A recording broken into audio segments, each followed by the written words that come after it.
침술 치료로 면역력을 높이는 비법. 면역력은 우리 몸이 질병으로부터 스스로를 방어할 수 있는 능력입니다. 현대 사회에서 면역력의 중요성은 점점 더 강조되고 있습니다.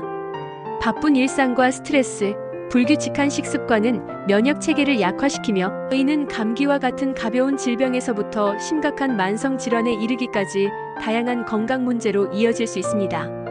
이런 상황에서 전통의학, 특히 침치료는 면역력을 강화하는 자연스러운 방법으로 주목받고 있습니다.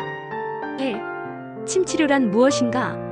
침치료는 우리 몸의 경락과 경혈을 자극하여 기의 흐름을 조절하는 한방요법입니다. 전통적인 관점에서 경락은 몸의 에너지가 흐르는 통로이며 경혈은 이 에너지가 외부와 소통하는 지점입니다.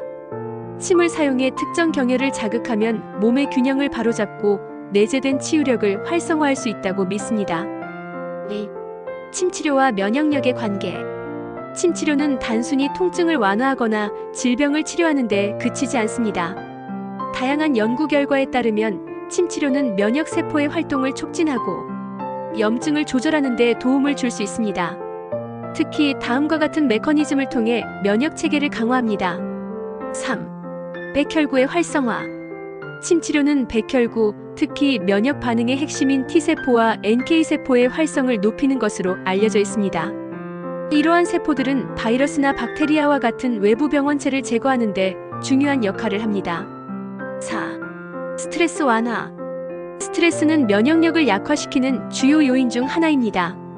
침치료는 부교감신경계를 활성화시켜 몸과 마음의 긴장을 풀어주며 이는 면역 체계의 균형을 유지하는 데 기여합니다. 5. 혈액순환 개선. 경혈 자극을 통해 혈액순환이 원활해지면 영양소와 산소가 세포에 더 잘 공급되고 노폐물 제거가 촉진됩니다. 이는 전반적인 건강을 증진시키고 면역 기능을 향상시킵니다. 6. 면역력 향상에 효과적인 주요 경혈.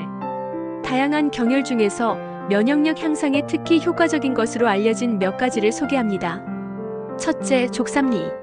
위경에 위치한 이 경혈은 소화 기능을 강화하고 전반적인 면역력을 높이는 데 효과적입니다. 흔히 건강 증진의 경혈로 불립니다. 둘째, 합곡혈. 손등에 위치한 이 경혈은 두통, 감기와 같은 초기 증상 완화뿐 아니라 몸의 자연 치유력을 활성화하는 데 도움을 줍니다.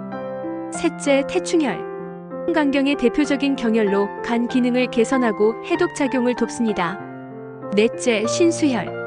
신장의 기운을 보강하여 피로 회복과 면역력 증진에 기여합니다. 7. 침치료와 라이프 스타일의 조화. 침치료의 효과를 극대화하려면 건강한 생활 습관과 병행하는 것이 중요합니다. 균형 잡힌 식단, 규칙적인 운동, 충분한 수면은 면역력을 유지하는 데 필수적입니다. 또한 마음의 안정을 위해 명상이나 호흡 운동을 실천하는 것도 큰 도움이 됩니다. 침치료는 이런 건강한 생활 습관을 뒷받침하는 보조요법으로서 최상의 시너지를 발휘합니다. 8. 사례 이야기. 제 환자 중 한 분은 잦은 감기와 만성 피로로 어려움을 겪고 있었습니다. 여러 병원을 전전하며 약물 치료를 받았지만 증상이 반복적으로 나타나 삶의 질이 크게 저하된 상태였습니다. 침치료를 시작하면서 족삼리와 합곡, 신수를 중심으로 꾸준히 치료를 받았고 동시에 식습관과 수면 패턴을 개선했습니다. 몇 달 후 이 환자는 더 이상 감기로 고생하지 않게 되었고 에너지 수준도 눈에 띄게 향상되었습니다. 마무리하며 침치료는 우리 몸의 자연 치유력을 일깨우는 강력한 도구입니다. 면역력은 단순히 질병을 예방하는 것뿐 아니라 우리의 삶의 질을 결정짓는 중요한 요소입니다. 전통과 현대과학의 조화를 통해 침치료는 건강한 삶을 위한 효과적인 선택지가 될 수 있습니다. 여러분도 면역력을 강화하고 싶다면 가까운 한의원을 찾아 침치료를 경험해보는 것은 어떨까요? 스스로의 몸을 돌보는 작은 실천이 큰 변화를 가져올 수 있습니다. 내용이 유익하셨다면 좋아요와 구독, 알림 설정 부탁드립니다.